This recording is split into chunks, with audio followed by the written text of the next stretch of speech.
Nacional de Precios al Consumidor alcanzó un nivel de 6.69% a tasa anual en la primera quincena de diciembre. Este es el más alto desde agosto, según informó el INEGI. Para analizar el tema me acompañan Abraham González, Jesús Ugarte e Isaid Mera. Bienvenidos. Gracias. ¿Qué tal? Buenas tardes. Buenas tardes, señores. Pues bueno, ¿a qué se debió? ¿Qué fue lo que presionó al Índice Nacional de Precios al Consumidor? Primero que nada, habría que decir que el Banco de México no se equivocó cuando nos decía ahora en su última decisión de política monetaria que la inflación en diciembre podría haber sido más alta de la que se registró en noviembre.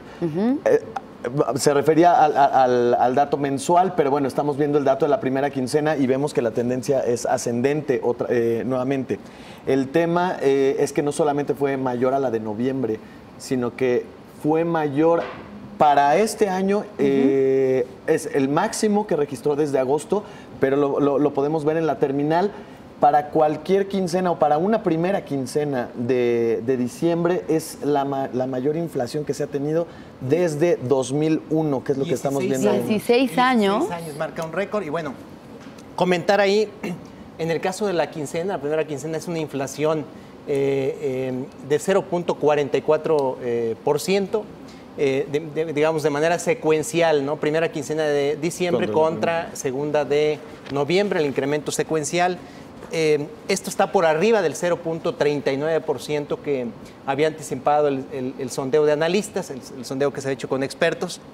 Y de forma analizada, lo comentaba Susi, 6.69%, que también está por arriba del 6.66%, un número crítico que habíamos comentado el día de ayer. Entonces, eso habla de las presiones que hay fuertes sobre la inflación y creo que va un poco, de alguna manera, acorde a lo que ya comentaba su reciente entrevista el gobernador del Banco de México sobre la política restrictiva que van a implementar para el próximo año, dadas las presiones, porque no hay un cambio de tendencia, como comentaba Abraham, en el tema de inflación. Siguen las presiones, ¿no? En enero, pues vamos a tener un comparativo bajo, es un tema contable, digamos, de aritmética, pero aún así seguiremos viendo una inflación anual arriba del 4%. Digamos, 5% probablemente en enero. En enero, muy alejada de alguna manera del objetivo del Banco de México, ¿no? Yo creo que yo me compadezco de los analistas porque creo que ahora pronosticar la inflación ya es más difícil que jugar al melate. Siempre nos da sorpresas a la baja. No sé cuánto tiempo tiene que un dato de inflación no está acorde con lo esperado con los analistas. Pero bueno, esta vez sorprendió al alza. Otra vez, como ha pasado en otras quincenas y en otros meses. Creo que, como decía Abraham, es el tema de los energéticos, un tema que en realidad ha protagonizado la inflación todo este año. Y para el siguiente, para enero, creo que veo dos cosas. Uno, el dato de 5% quizá no es la caída que quizás se esperaba o que esperaba el mercado en agosto, en julio. El mismo Banco de México esperaba quizá ya para enero una convergencia más hacia el objetivo, que es 3% más o menos un punto porcentual, es decir, 4%. Y segundo, pues creo que el Banco de México otra vez se verá presionado en su primera Junta de Política Monetaria del año que viene para volver a ajustar la política. Las apuestas están muy cercanas a que podría ser incluso de 50%. No es la mayoría, pero está casi 50 puntos base. Más bien, casi el 50% de los analistas está previendo que suban en 50 puntos base la tasa de interés. Yo creo que es importante ver, a lo mejor no hemos comentado, cuáles fueron los factores componentes de, digamos, de la inflación de esta primera quincena. Sí, ¿qué fue lo que presionó? Primera quincena de diciembre contra la segunda de noviembre, ese incremento secuencial de precios. Comentaba ya un poco Abraham el tema de los energéticos. Tenemos también el tema de los agropecuarios, el jitomate, creo que ha sido...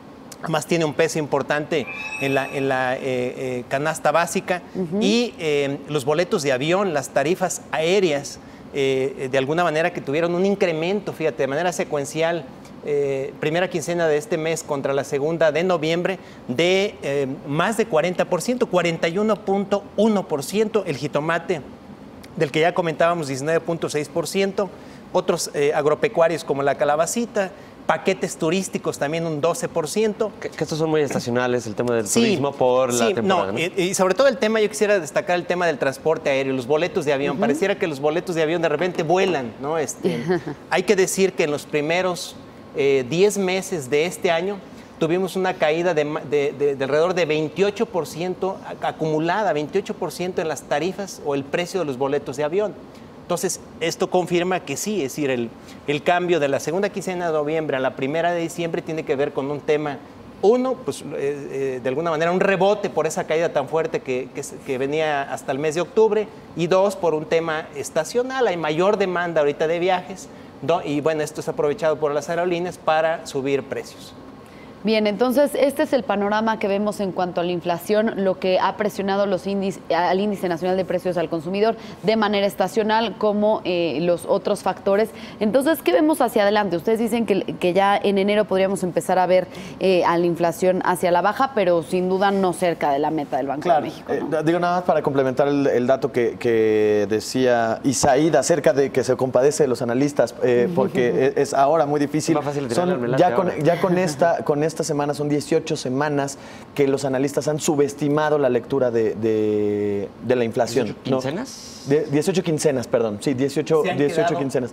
Se han quedado cortos, exactamente. Los resultados, por abajo de los resultados. Así es. Y bueno, por supuesto, esto habla pues de lo que anticipan de alguna manera los analistas, pero también fiarnos de esto que viene hacia adelante y fiarnos de estos pronósticos puede ser que queden subestimados. Ahora, insisto, ¿no? Me remitiría entonces a lo que dijo el Banco de México en su decisión de política monetaria.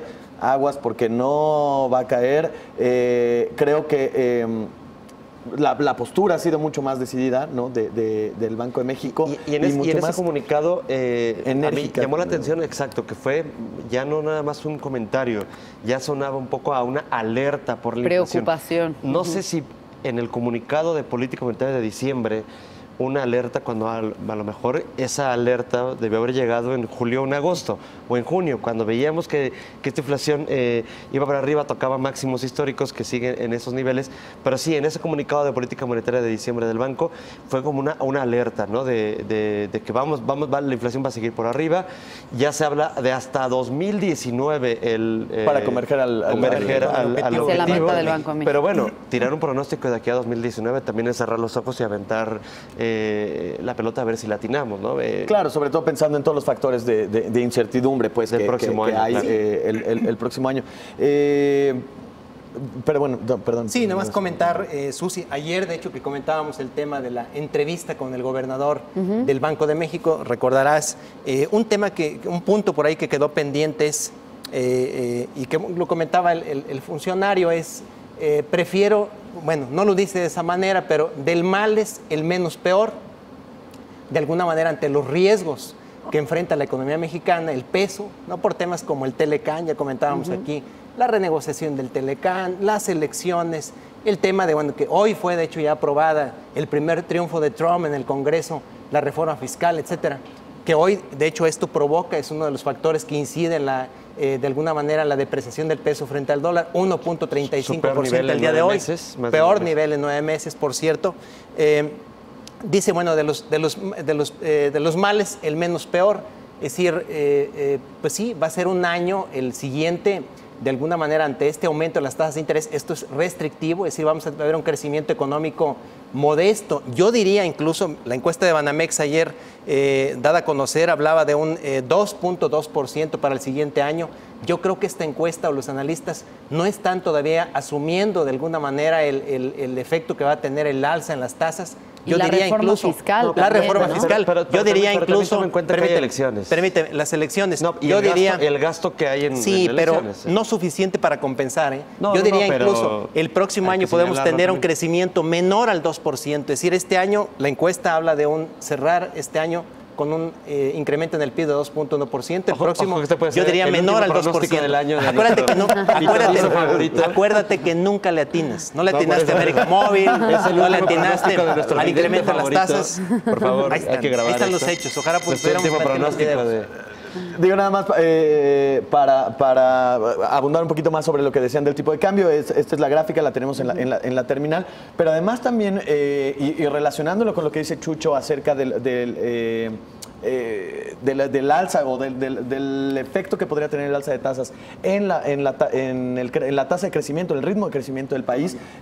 Incluso la semana pasada por ahí había lectura de algunos analistas que decían que el tipo de cambio se había presionado ante los temores de que la economía mexicana creciera menos con tasas ya en el nivel que está, 7.25%, que puede ser restrictiva. Y que además, de hecho, eso ocurrió el día mismo de la decisión de política monetaria. Sube 25 puntos base y el tipo de cambio se va para arriba. O sea, cae y rebota, se va para arriba. ¿Qué es lo que pasó? Y la lectura de algunos analistas es esta que te comento. Bueno, preocupa a quienes están invirtiendo en el mercado cambiario que las tasas ya afecten al crecimiento de México. Creo que sería bueno a lo mejor precisar que por qué una tasa más alta afecta al crecimiento económico. Creo que en términos básicos es porque la tasa lo que pretende es restringir el consumo, y el consumo, por supuesto, es uno de los motores. Fomentar el ahorro, restringir el consumo por el tema de la inflación. Pero el tema es que el consumo es un motor, o ha sido el gran motor de la economía. Por eso una tasa más alta impactará en Mira, el objetivo principal de la tasa de estos son ¿cuántos han sido los? Son 11 incrementos desde que empezó el ciclo. Desde diciembre de 2015. Y este año ha sido 5, han sido por ahí. 5. Principalmente ha sido el ahorro, coincido con Abraham, es proteger al peso ante de alguna manera la presión que tiene digamos, frente al dólar. Ese es el principal factor, más que restringir el crecimiento. Más bien la prioridad ha sido la inflación, contener la inflación. No estamos pero el principal factor no ha sido el peso. Este año yo no veo al Banco de México subiendo la tasa por el peso, ha sido por el tema de la inflación. Lo que pasa es que el tema de la debilidad del peso frente al dólar también es inflacionario. ¿Cuántos productos tenemos el peso ha sido presionado por Donald Trump, ha sido presionado por el Brexit. No, claro, hay varios. Es decir, no veo al Banco de México tomando decisiones con base en ver esta gráfica. Sí, pero no es el principal objetivo no es contraer el crecimiento económico. No, es contener la inflación, aunque eso implique contener el crecimiento. Que el consumo sea menor y que la economía... Sí, tú hablaste de crecimiento económico. Por eso, conclusiones. Contener el crecimiento. Luego seguimos platicando, pero sus conclusiones, por favor. Conclusiones, Chucho. Pues mira, creo que la inflación que estamos viendo sigue a la alza, es decir, no vemos un cambio de tendencia.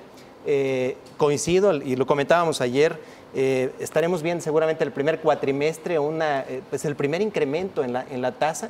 No sé si 50 puntos base, yo creo que puede ser más los 25 puntos base. Bien. ¿No? Va a continuar esta política restrictiva, lo veremos el primer cuatrimestre. Mi conclusión es que luego muchas veces hablamos de la inflación y creo que la gente dice, bueno, ¿y a mí qué? Y justo tenemos el tema de, bueno, pues la cena de Navidad va a costar 39% más cara por el tema de la inflación. Productos como el jitomate, la manzana, el bacalao, pues bueno, han sido parte de este aumento de precios, y bueno, ahí es donde la gente, claro, que lo resiente, y creo que siempre es importante decir, la inflación es un indicador ahí perdido, es un indicador que a todos nos termina impactando en algún momento, y en este caso 39% más. Retomaría también un poco este tema, hablando específicamente de la inflación, el tema del aguacate, del jitomate, que tuvo un crecimiento anual de más de 100%.